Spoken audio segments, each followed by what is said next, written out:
ኢትዮጵያ ማለት የትግሬ፣ የአማራ፣ የኦሮሞ ሀገር ማለት አይደለችም። በጣም ብዙ ህዝቦች ያሉባት ሀገር ናት። እንደው እኛ ሲሞቀን የሚሞቃት እኛ ሲበርደን የሚበርዳት እየመሰለን ትክክል አይደለም። ብዙ ህዝቦች አሉ፣ ዋጋ እየከፈሉ ድንበሯ የሚጠብቁ ህዝቦች። ይህን ታሳቢ ያደረገ ሁሉም ኢትዮጵያዊ ይኩራ የሚል ነገር አስፈላጊ ነው። በአንድ ጽንፈኛ ኦሮሞ በሙሉ እያሉ መፈረጅ፣ በአንድ ጽንፈኛ አማራ እያሉ አይጠቅመንም። ይሄ እንኳን በብሔር በቤተሰብም ጽንፈኛ ሞልቷል። ከልጆች መካከልም የሚያስቸግር አለ። በሱ ምክንያት ቤተሰብ አይወቀስም። እና ትልቁን ፒክቸር እያየን ካልሄድን እንደ ትናንሽ ነገር ባየን ቁጥር አገር የሚፈርስ እየመሰለን ከሰራን አደገኛ ስለሚሆን አርቱ ከዚህ አንጻር ስራውን ቢሰራ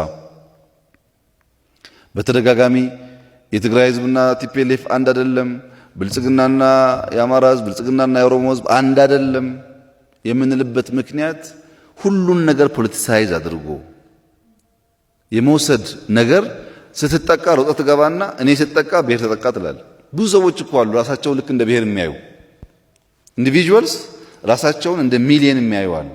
እነሱ ከሚጎዱ 100 200 ቢሞት ችግር እንደሌለው የሚያስቡ ሰዎች እኮ አሉ። ሰው ነው ብሎ ለሰው ክብር የሌለው ለብሔር ክብር ከየት ያመጣል? ለዚህ እኮ ነው ግለሰቦች አንነካም አይነት ፊሊንግ በውስጥም በውጭም ዴቨሎፕ እያደረጉ ያሉት። ግለሰብ ከሀገር በታች ነው፣ ግለሰብ ከብሔር በታች ነው። አጋጣሚው ኢትዮጵያ ውስጥ በጣም ወጣ ያለ ግለሰብም የለም። ይሄን ያክል ከአቭሬጁ ብዙ ሚዲያ ላይ ከመታየታችን በስተቀር ከአቭሬጅ ሰው የተለየ የትኛው ሳይንቲስት ነው አሁን ብቻውን እሱ እንቁ ሆኖ ሌላውን የሚያራክሰው?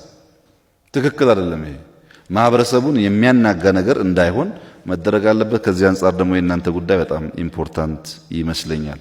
ኢትዮጵያ ውስጥ እንደዚህ ትላልቅ ብሔሮች እንደ ትልቅነታቸው መጫወት አለባቸው። ሪስፖንሲብል ነን ማለት አለባቸው። አንድ ሰው ሲያበላሽ እሱን ሰው ብቻ ለይቶ መጠየቅ አለባቸው። ይሄ በእናንተ የማስተማር አቅም ብዙ ሊቀየር ይችላል ብዬ አስባለሁ። ብንሰራበትም ጥሩ ነው። ታስፈልጋለች ኢትዮጵያ። አሁን እንደሚፎከረው አይደለም። ታስፈልጋለች። አናፍርሰው፣ ይኑር። እዛ ውስጥ የሚሻሻል ነገር ማሻሻል። እያፈረስን ዲሞክራሲ የሚባል ነገር ግን ብዙም ጠቃሚ አይመስለኝም። እና ጠያቂ መጓች ማህበረሰብ ማለት ኃላፊነት የሚወስድ ማለት ነው እንጂ ጠቅላይ ሚኒስትሩን ባገኘው አጋጣሚ ጥያቄ የሚያነሳ ማለት አይደለም። ራሱ ኃላፊነት የሚወስድ ማለት ነው።